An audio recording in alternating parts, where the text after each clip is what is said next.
d'une remise en cause existentielle à l'engagement spirituel. Là, c'est le témoignage de Gévrise Eman, né à Yaoundé au Cameroun, judoka française évoluant aujourd'hui en moins de 70 kilos. Elle a été 4 fois championne d'Europe, médaillée de bronze olympique.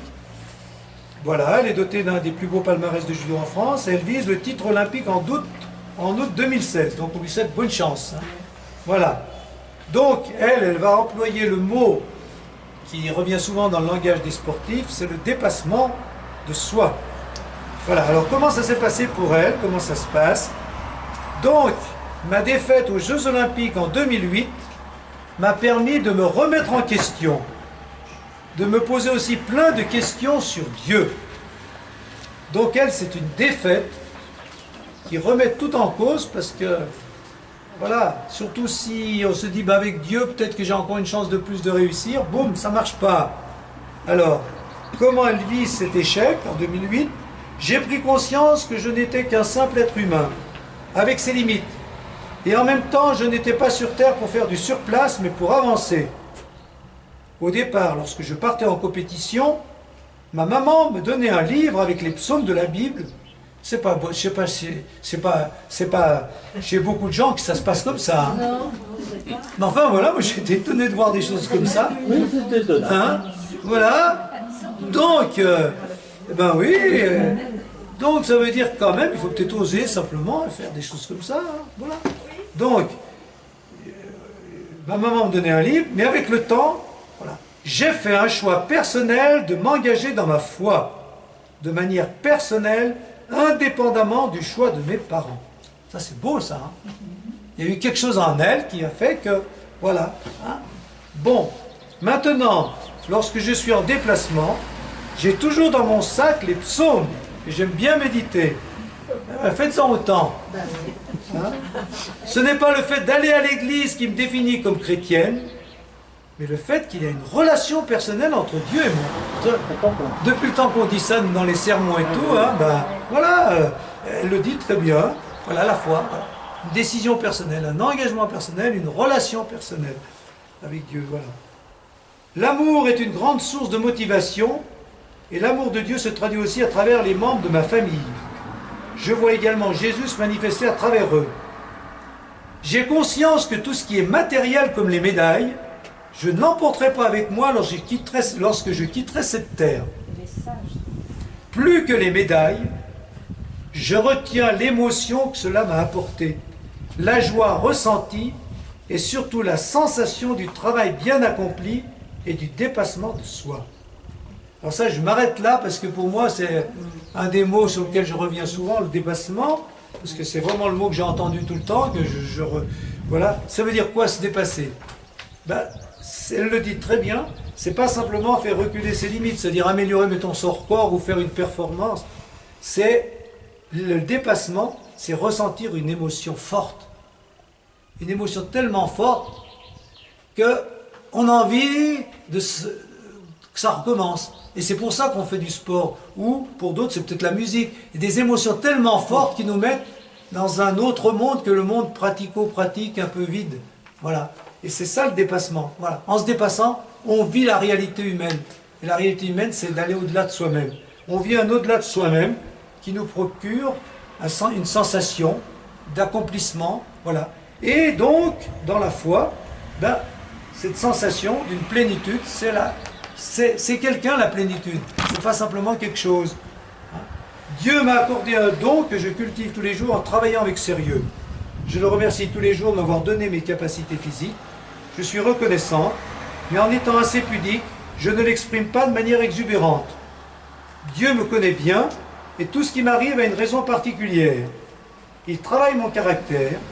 Je n'ai pas besoin d'être en colère pour être performante. Certains entraîneurs ont voulu m'orienter vers ce levier de motivation, mais moi ça m'inhibe. Hein?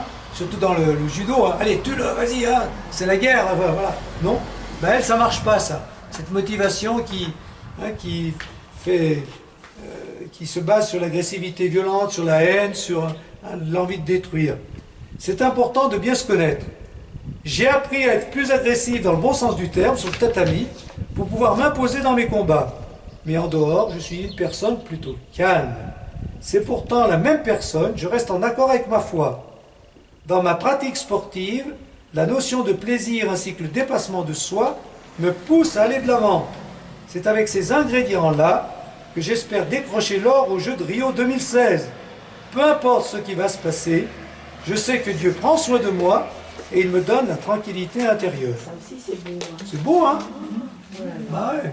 Elle a une confiance en Dieu. Confiance et en même temps elle veut gagner, mais s'il ne gagne pas, bon, ben, c'est pas. L'important c'est de se dépasser pour goûter ce que produit en nous cette notion de dépassement qui pour elle la comble et lui permet de rencontrer Dieu. Voilà. Donc, qu'est-ce qu'on peut retenir de tout ça? Acceptons de nous remettre en cause, en question fondamentalement lorsque nous vivons des moments forts négatifs. Hein? Donc il y a eu cette grande remise en cause à l'occasion des Jeux Olympiques. Voilà. Et j'aurais pu ajouter une expression un peu curieuse. Je ne sais pas si vous si vous êtes d'accord avec ça. Tout a une raison temporelle. Où est-ce que c'est? Bon.